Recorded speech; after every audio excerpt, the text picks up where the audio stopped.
Bishop Medley, Mr. Settle, faculty and staff, pastors, parents, and honored guests, the class of 2018 welcomes you to our commencement ceremony and sends our utmost thanks for your support and guidance to get us here today.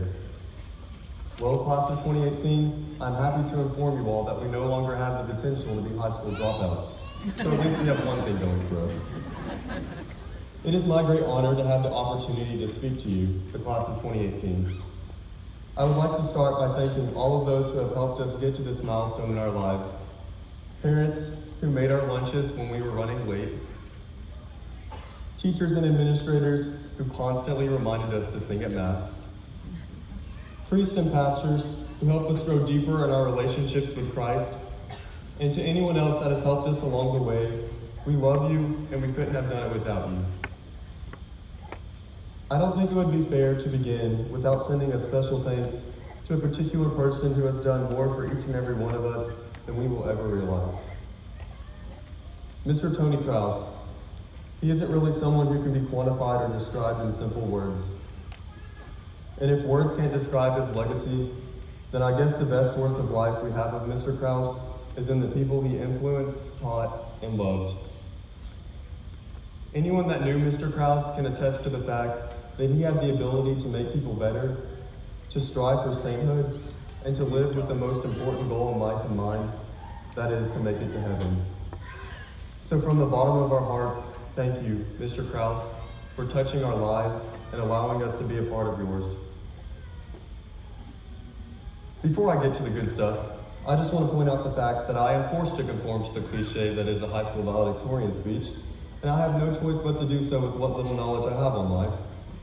So I advise you to hold on tight, fasten your seatbelts, and keep all arms, legs, and various body parts inside the vehicle at all times, as I attempt to impart some knowledge to you all about our last 4 years. As many of you know, I've been a member of the swim team since freshman year, and I, like all other students involved with some sort of team, owe a certain debt of gratitude for lessons learned. And out of all the lessons learned, the one that has stuck with me the most is this. How you exit the swimming pool speaks volumes about your character. Let me say that again. How you exit the swimming pool speaks volumes about your character. Allow me to explain. When swimmers exit the pool, some tend to roll out in a lazy fashion as if they have nothing left in them. Others finish their race, shake their competitors' hands, and pull themselves out of the water with ease and strength, regardless of their time, place, or finish. In life, we have two options. We can choose to be like the first swimmer and allow our shortcomings to hold us back from carrying on with our lives and achieving our dreams. Or we can exit the pool, joyful and determined for whatever life has to throw at us next. For many of us, getting out of the swimming pool of high school has been a big enough challenge in itself. But wait until we're out on our own. Our only source of income is the loose change under the beds in our college dorms. And the freshman 15 hits even those of us with the best of metabolisms. These past 4 years have merely been practice to help us get out of our own swimming pools with comfort in class. And I believe that Catholic High has done an excellent job in showing us how to remain humble in victory and courageous in defeat. Class of 2018, may we have the courage to exit the pool confidently, showing the world that quitting is not a part of our character. Secondly, throughout high school, I have come to understand that success in school does not necessarily equal success in life. What I mean is that we may not be a 4.0 honors student with a benchmark ACT score, and that's okay. Sure, these things may help us save some money in college and earn us esteemed awards throughout our educational experiences, but they in no way define who we are outside of the classroom. Hard work, experience, love for others, and love for Christ and His church, that defines who we are. A GPA may not help us get into heaven, but our actions will. Class of 2018, I hope we grow to understand that our worth is rooted in so much more than our academic successes. My final major takeaway from these past 4 years is this.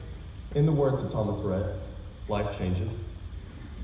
As much as I hate to admit it, there is a universal truth that we must all face, and that is the fact that all good things must come to an end. The people we were friends with freshman year may not be the people we are friends with now, and it is almost certain that this group will never be in its entirety ever again. And that's okay. Be immensely thankful for the memories and stories shared during high school. But we can't be afraid to immerse ourselves into new situations and surroundings. These past 4 years, they have merely been a stepping stone to the rest of our lives. Class of 2018, I hope you embrace the change that is to come. It is both inevitable and necessary.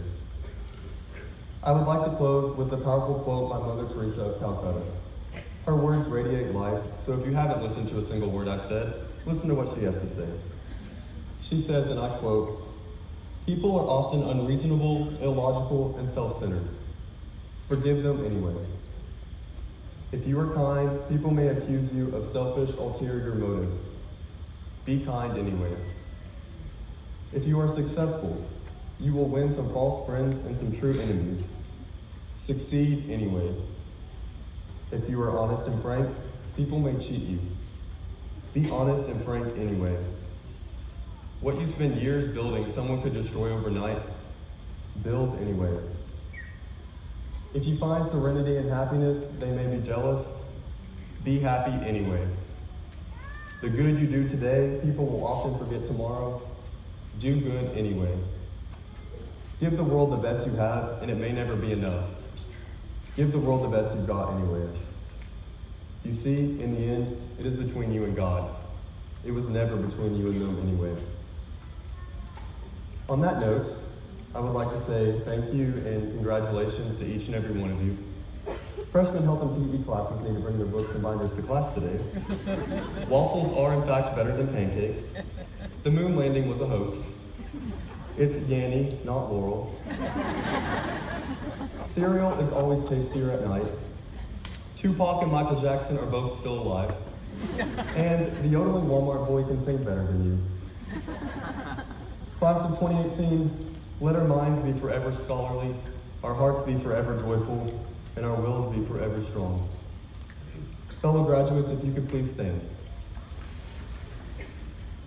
As we turn the page to the next chapter in our lives, please join me in turning our tassels so that we will forever be known as graduates of Owensboro Catholic High School.